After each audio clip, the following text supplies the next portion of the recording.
In 2012, a 19-year-old kid was living in a trailer in his parents' driveway in Long Beach, California, surrounded by broken virtual reality headsets.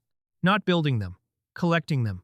He'd bought 50 of the things off eBay, every failed VR headset from the 80s and 90s, because he wanted to understand exactly why every single one of them had flopped. Then he decided to build a better one himself, out of duct tape and hot glue. His name was Palmer Luckey, and that duct-taped headset in the trailer, that's the start of a story that ends with the most valuable defense startup in American history. He put the thing on Kickstarter in August 2012, asking for $250,000. He got 2.4 million. He called it the Oculus Rift. And it worked. It actually worked. John Carmack, the guy who made Doom, got his hands on a prototype and started telling everyone this was the real thing. Suddenly, the entire tech industry was paying attention to a kid with a hot glue gun. 19 months later, Facebook bought Oculus for $2 billion. Palmer Luckey was 21 years old. Think about that timeline. Trailer to $2 billion in about a year and a half. Forbes put his net worth north of $700 million. He became the face of VR, showing up on stage in Hawaiian shirts and flip-flops. This grinning kid who'd accidentally kickstarted an entire industry from his driveway. And then it fell apart. September 2016. Reporters discover that Luckey donated $10,000 to a pro-Trump group that made internet memes. In Silicon Valley in 2016, this went off like a bomb. He apologized publicly. He skipped his own company's developer conference. He vanished from social media. 6 months later, he was gone from Facebook. Now, here's where it gets genuinely murky, and I want to be careful, because both sides tell this very differently. Facebook's position has never wavered. They said, and I'm quoting the company here, that his departure was unequivocally not due to his political views. When Senator Ted Cruz asked Mark Zuckerberg about it directly, under oath in 2018, Zuckerberg wouldn't discuss the personnel details. But he said it was not because of a political view. Luckey tells it differently. In 2019, he put it about as bluntly as you can. I left because I got fired. He added that he'd given $10,000 to a pro-Trump group, and he thinks that had something to do with it. And then there's the paper trail. The Wall Street Journal later obtained internal Facebook emails suggesting the whole thing got discussed at the highest levels of the company and reported that executives pressured Luckey to publicly say he supported Gary Johnson. Instead, Luckey hired an employment lawyer, argued Facebook had violated California law, and reportedly walked away with over $100 million. So, pick your interpretation. But whatever happened in that building, the guy who built modern VR was out of the company that owned it. 3 months later, he started a defense company. He called it Anduril, the sword from Lord of the Rings, because of course he did. The idea was simple and slightly insane. The Pentagon buys weapons the old way, cost-plus contracts, decades-long timelines, hardware designed in the 90s.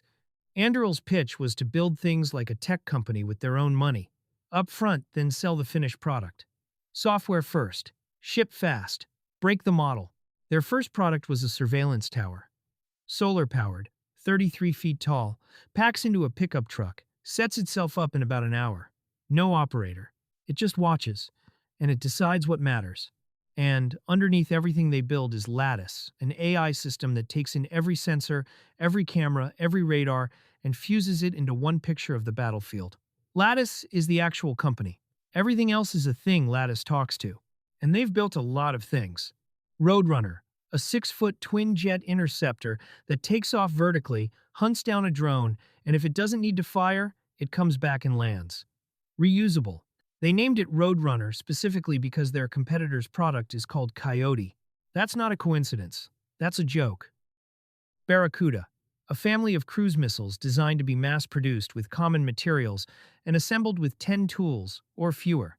Not exquisite. Cheap and endless, which, it turns out, is what actually wins wars.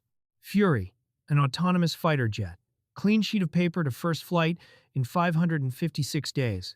For reference, that's the kind of timeline that normally takes a decade. Eagle Eye, a mixed reality combat helmet.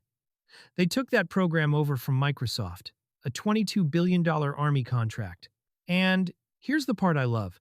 One of their partners on it is Meta, the company that fired him, building his helmet. Now, let's talk numbers, because they're absurd. 2025 revenue, $2.2 billion, double the year before. In March 2026, the Army handed them a 10-year enterprise contract with a ceiling up to $20 billion, though that's the maximum, not a check anyone's written. In May, they raised $5 billion at a $61 billion valuation. Their valuation has roughly doubled every single year since 2022. So the obvious question, when's the IPO? And the answer is, everybody wants it, and Anduril isn't in a hurry. Just last week, CEO Brian Schimpf said they're not rushing. His words, a bad time to go public is in the middle of a hype cycle. He said valuations right now are crazy high. They've got $5 billion in fresh cash, so there's no pressure. Now, the honest part. Anduril isn't profitable. Their own projection says not until 2030.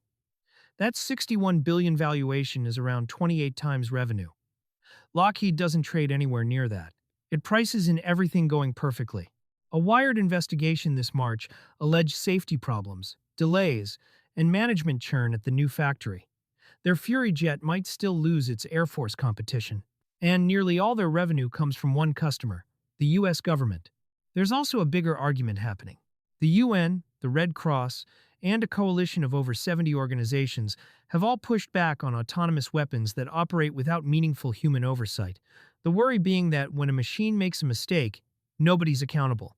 Anduril's founders have said publicly they agree a human should be in the loop when a life is on the line. Whether the technology stays that way as it scales is a genuinely open question. It's worth knowing that debate exists. But step back and look at it.